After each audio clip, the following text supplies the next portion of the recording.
الحمدللہ رب العالمین والعاقبۃ للمتقین والصلاۃ والسلام علی اشرف الانبیاء والمرسلین۔ الحمدللہ یہ جو ماہ جو مقدسہ چل رہا ہے یہ بڑی فضیلت والا ہے۔ سبحان اللہ۔ اس کی اور جہاں بہت زیادہ فضیلتیں ہیں وہاں اس مہینے کو میرے کریم آقا حضرت محمد مصطفیٰ صلی اللہ تعالی علیہ وسلم آپ کے ساتھی یعنی حضرت ابو بکر صدیق رضی اللہ تعالی عنہ آپ کے ساتھ ایک خاص نسبت ہے۔ آپ کا یوم وصال ہے تو میں نے مناسب سمجھا کہ 2-3 آپ کے حوالہ سے آپ کے سامنے کچھ چیزیں رکھ دوں۔ یہ وہ صحابی رسول ہیں جن کو کچھ ایسی فضیلتیں اللہ پاک نے عطا کی ہیں جو کسی اور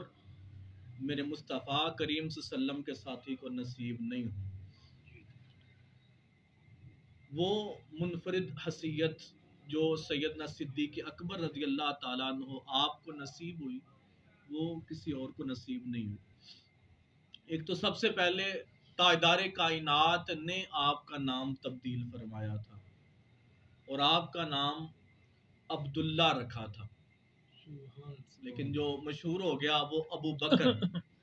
حضرت ابو بکر کا کیا معنی عربی کے اندر اس کا کئی معنی ہے، لیکن جو نوجوان جانور ہوتے ہیں، جوان اونٹ جس کو زیادہ پسند ہو، جو ان کی دیکھ بھال کرنے والا، ان کو سنبھالنے والا ہو، اس کو ابو بکر کہتے ہیں عربی کے اندر ایک معنی۔ تو آپ جوان اونٹ رکھا کرتے تھے تو اس وجہ سے آپ کا نام ابو بکر پڑ گیا اور وہ بڑا مشہور ہو گیا۔ اور ایسی صفات جو آپ کو نصیب ہوئیں، جیسے صدیق کا ٹائٹل امت کے اندر فقط آپ کو نصیب ہوا، آپ کے بعد کسی اور کو صادق کا اور صدیق کا رتبہ نہیں عطا ہوا۔ اور آپ نے کبھی غور کیا کہ نبی کریم لجپال آقا نے اپنی نبوت کی جو سب سے بڑی دلیل دی تھی وہ یہی سچائی دی تھی۔ جب آپ مکہ کے اندر جب آپ نے اعلان نبوت کیا، سب کو اکٹھا کیا پہاڑی پر، تو کوئی اور دلیل نہیں دی، اپنی پچھلی جو زندگی ہے اس کی دلیل دی تھی کہ مجھے تم صادق جانتے ہو، امین جانتے ہو۔ تو آج امت کے اندر اس صداقت کا بڑا فقدان ہے۔ تو جو نبی کریم صلی اللہ علیہ وسلم کے خاص صحابی کو سب سے بڑا ٹائٹل اور رتبہ ملا وہ یہی صدیقیت ہے، صداقت ہے۔ تو اس کے اوپر ہمیں جو ہے وہ غور کرنا چاہیے۔ پھر جو آقا علیہ السلام کے ساتھ آپ کو غار کے اندر 3 دن اور 3 راتیں نصیب ہوئی ہیں، وہ کائنات کے اندر اتنی قربت اور اتنا جمال مصطفیٰ کا فیض کسی اور کو نصیب نہیں ہوا۔ میں سمجھانے کے لیے بلا تشبیہ و بلا مثال جب تاجدار کائنات 3 دن کے بعد مدینہ پہنچے نا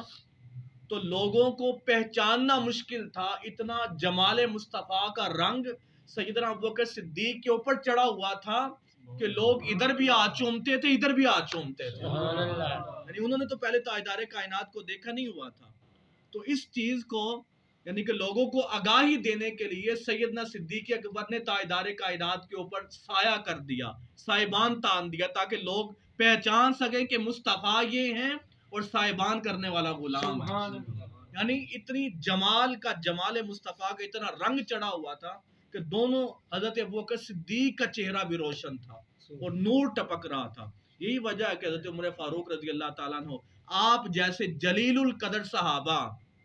ہیں جن کے ایمان کے لیے تاجدار کائنات نے خود دعا فرمائی تھی کہ مولا مجھے عمر عطا کر دے، وہ یہ خواہش کرتے ہیں کہ مولا میری زندگی کی ساری نیکیاں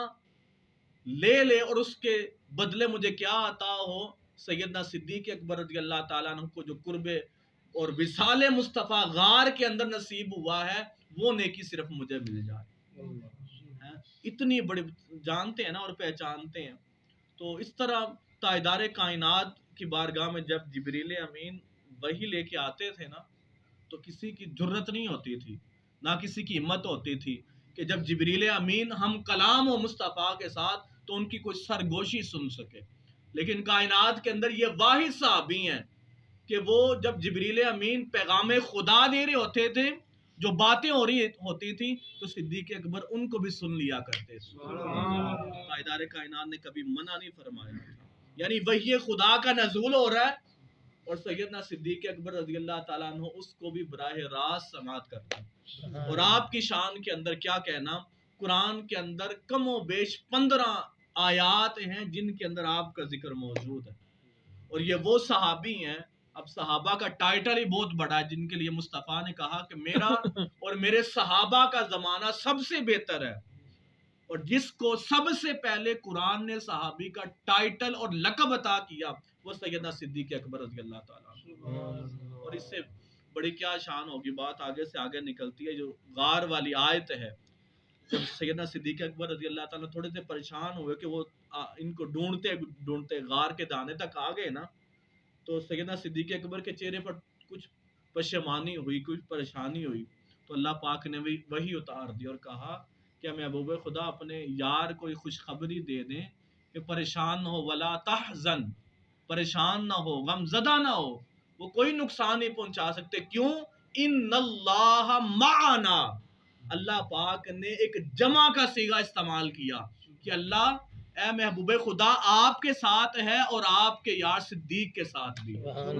ان اللہ معنا، ایک یعنی کہ ایک صیغہ کے اندر، ایک کلمہ کے اندر اللہ پاک نے تاجدار کائنات کو اور حضرت ابوبکر صدیق رضی اللہ تعالیٰ عنہ آپ کو جمع کر دیا۔ تو اس مہینے کو بڑی نسبت ہے آپ کے ساتھ، تو آج خوش قسمت ہے ماسٹر صاحب کہ یہ جو ہے بالکل قریب والے دن آپ کو نصیب ہوئے ہیں۔ اللہ پاک جو ہے ہمیں سیدنا صدیق اکبر رضی اللہ تعالیٰ عنہ وہ عشق، وہ جو محبت، وہ جو ان کو تاجدار کائنات کے ساتھ تھی۔ اور دیکھیں آج ہم مسلمانوں کے گھر پیدا ہو گئے نا، تو ایمان بڑا ہمارے لیے سستا ہو گیا۔ ایمان کی قیمت پوچھنی ہے تو ان صحابہ سے پوچھیں کہ جن کے آباء و اجداد پہلے کسی اور مذہب پہ تھے، اپنا مذہب آج کسی، آپ ایمانداری سے بتائیں، ہم نے کسی ایک بندے کا مذہب تبدیل کرنا ہو تو ہمارے بس کی بات نہیں ہے، نہ کسی عیسائی کا نہ ہندو کا مذہب نہیں چینج کر سکتے، حالانکہ دین مصطفیٰ حق سچ ہے، اللہ کسی کو توفیق دے وہ کروا بھی سکتا ہے، لیکن عام بندے کی بات ہو رہی ہے۔ لیکن تاجدار کائنات